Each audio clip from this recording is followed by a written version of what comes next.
ನಾಲಿಗೆ ಒಳಗಾಗಿತ್ತು ಸರ್, ಗುಳ್ಳೆಯಾಗಿ ಇದಾಗಿತ್ತು. ಆಪರೇಷನ್ ನಾಲಿಗೆ ಪ್ಲಾಸ್ಟಿಕ್ ಸರ್ಜರಿ ಆಗಿತ್ತು ಸರ್. ಹಿಂಗ ಮೃದುವಾಗಿದ್ದ ಊಟ ಮಾಡಿ ಉದ್ಗ ತಿನ್ನೋದು, ಡ್ರಿಂಕ್ಸ್ ಮಾಡೋದು, ಸಿಗರೇಟ್ ಸೇರೋದು ತಿನ್ಬೇಡ್ರಿ ಅಂತ ಅಂದು ನಮಗೆಲ್ಲ ಹಿಂಗಾಗಿ ಫೇಸ್ಬುಕ್ನಾಗ ನೋಡ್ಕೊಂಡು ಬಂದಿನಿ ಸರ್. ಇದೇ ಫಸ್ಟಿಗೆ ತಗೊಂತ ಇರೋದು ಆಯುರ್ವೇದಿಕ್.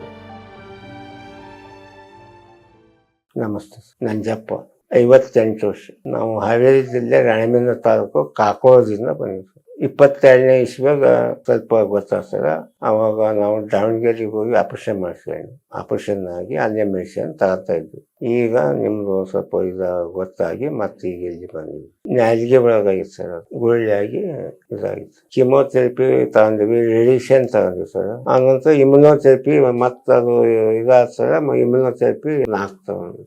ಸಮಸ್ಯೆ ಇದೆ ಸರ್, ಇದು 1 ವರ್ಷ ಬೀಳೋದಕ್ಕೆ ಮತ್ತೆ ನೋವು ಬರೋದು, ಇದು ಆಗೋದು ಹಿಂಗಾಗಿ ಇದನ್ನು ಮತ್ತೆ ಇದಾಗಿ ಮತ್ತೆ ನಿಮ್ಮ ಸ್ವಲ್ಪ ಬಂದ್ವಿ. ಈ ಊಟ ತಿಂಡಿ ಅನ್ಸದ ಎಲ್ಲ ನಾವು ಮೃದುವಾಗಿದ್ದದ್ದೇ ತಿನ್ಬೇಕು. ಆಪರೇಷನ್ ನಾಲಿಗೆ ಪ್ಲಾಸ್ಟಿಕ್ ಸರ್ಜರಿ ಆಗಿರ್ತದೆ. ಹಿಂಗ ಮೃದುವಾಗಿದ್ದದ್ದ ಊಟ ಮಾಡ್ಬೇಕು. ಒಂದ್ ಸ್ವಲ್ಪ ತಂಬಾಕ ತಿಂತೀವಿ ಸರ್, ತಂಬಾಕು ತಿಂದ ಬಂದ್ವಿ. ಬಿಟ್ಟಿದ್ರು ಸರ್ ಈಗಾಗಲೇ 10 ವರ್ಷ 14 ವರ್ಷ ಸರ್ ಬಿಟ್ಟು. ಇದೇ ಫಸ್ಟಿಗೆ ತಗೊಂತ ಇರೋದು ಆಯುರ್ವೇದಿಕ್. ಫೇಸ್ಬುಕ್ನಾಗ ನೋಡ್ಕೊಂಡು ಬಂದಿದ್ರು ಸರ್. ಅದೇ ನೋಡಿ ಸರ್, ಚೆನ್ನಾಗಿ ಆಗುತ್ತೆ, ಮೆಡಿಸಿನ್ ತಗೊಳ್ರಿ. 3 ತಿಂಗಳು ಮೆಡಿಸಿನ್ ಕೊಡ್ತೀವಿ, 3 ತಿಂಗಳು ಆದ್ಮೇಲೆ ಮತ್ತೆ ಬಂದು ಹೋಗಿ ತಗೊಳ್ಳಿದ್ದೀನ ಅಂತ.